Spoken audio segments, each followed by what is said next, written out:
Mr. Tarrypin appears upon the scene. Miss Sally's little boy, again occupying the anxious position of auditor, Uncle Remus took the shovel and put the noses of the chunks together, as he expressed it, and then began.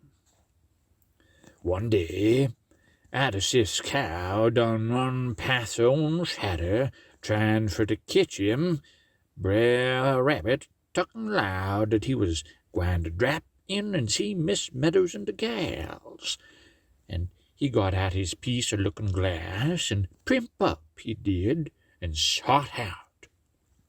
Gwine canterin' along the road, who should Brer Rabbit run up with but old Brer Tarrypin, the same old 1 and 6pence. Brer Rabbit stop, he did, and rap on the roof of Brer Tarrypin's house. On the roof of his house, Uncle Remus?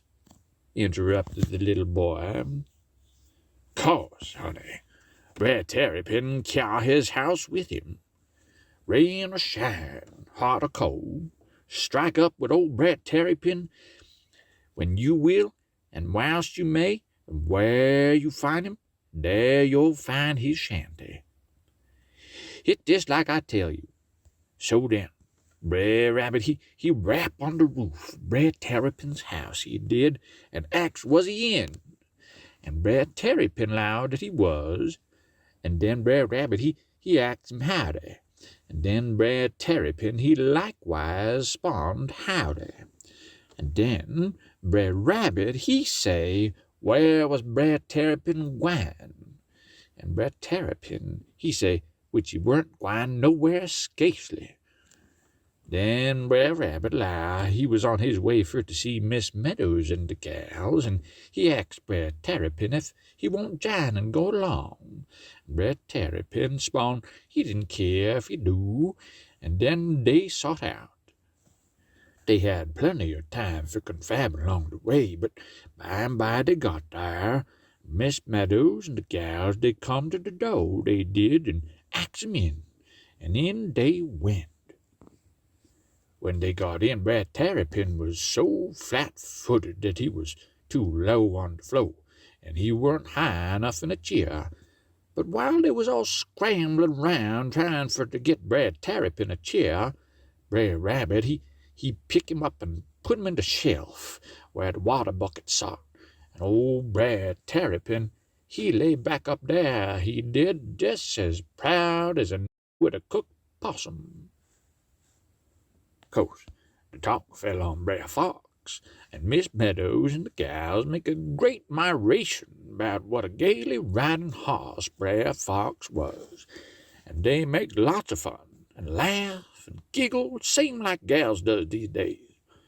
Brer Rabbit, he sot there in the chair smoking his cigar, and he sort of clear up his throat and say, says he, I'd have ride him over this morning, ladies, says he, but I rid him so hard yesterday that he went lame in the off foreleg, and I spec I had to swap him off yet, says he. Then Brer Tarrypin, he up and say, says he, well, if you gwine to sell him, Brer Rabbit, says he, sell him somers out of this neighborhood, case he done been yet too long now, says he. No longer than day 4 yesterday, says he, Brer Fox passed me on the road, and what do you reckon he say, says he. La, Brer Tarrypin, says Miss Meadows, says she, you don't mean to say he cussed, says she, and then the gals hilt the fans up for the faces. Oh, no, ma'am, says Brer Tarrypin, says he didn't cuss, but he holler out, hey, yo, stinking Jim, says he. Oh, my, you hear that, gals, says Miss Meadows, says she. Brer Fox called Brer Tarrypin stinking Jim, says she. Then Miss Meadows and the gals make great wonderment how Brer Fox can talk that way about nice man like Brer Tarrypin.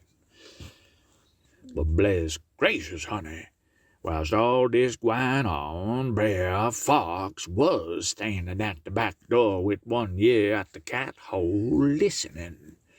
Eavesdroppers don't hear no good of theyself, and the way Brer Fox was abused that day was a caution. By and by, Brer Fox stick his head in the door and holler out, "Good evening, folks. I wish you mighty well," says he, and with that he make a dash for Brer Rabbit. But Miss Meadows and the gals, they holler and squall, they did, and Brer Tarrypin, he got to scrambling round up under the shelf, and off he come, and blip, he tuck Brer Fox on the back of the head. This sort of stunted Brer Fox, and when he get his members the most, he seed was a pot of greens turned over in the fireplace, and a broke chair. Brer Rabbit was gone, and Brer Tarrypin was gone, and Miss Meadows and the gals was gone. "Where did the rabbit go, Uncle Remus?" the little boy asked after a pause. "Bless your soul, honey, Brer Rabbit, he's skint up the chimbley. That's what turned the pot of greens over. Brer Tarrypin, he crope under the bed, he did, and got behind the clothes chest, and Miss Meadows and the gals, they run out in the yard." Brer Fox, he sort of looked round and feel at the back of his head where Brer Tarrypin lit, but he didn't see no sign of Brer Rabbit. But the smoke and the ashes gwine up the chimney got the best of Brer Rabbit, and by and by he sneezed. "Hook-a-chow!" "Aha!" says Brer Fox, says he. "You win there, is ya?"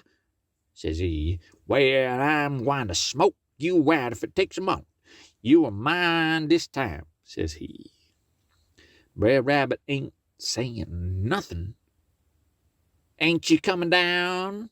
says Brer Fox, says he. Brer Rabbit ain't saying nothing. Then Brer Fox, he went out of some wood, he did, and when he come back, he hear Brer Rabbit laughing. "What you laughing at, Brer Rabbit?" says Brer Fox, says he. "Can't you tell, Brer Fox?" says Brer Rabbit, says he. "Better tell, Brer Rabbit," says Brer Fox, says he. "'Tain't nothing but a box of money somebody done gone up and left up here on your tink of the chimbley," says Brer Rabbit, says he.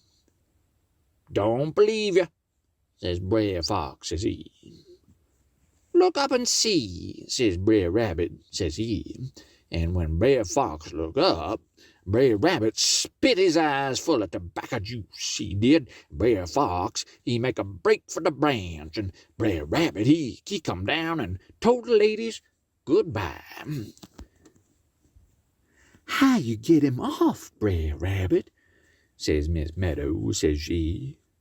"Who, me?" says Brer Rabbit, says he. "Why, I just tuck and told him that if he didn't go along home and stop playing his pranks on spectable folks, that I'd take him out and thrash him," says he. "And what became of the Tarrypin?" asked the little boy. "Oh, well, then," exclaimed the old man, "chillens can't expect to know all about everything before they get some rest. Them eyelids of yourn want to be propped with straws this minute."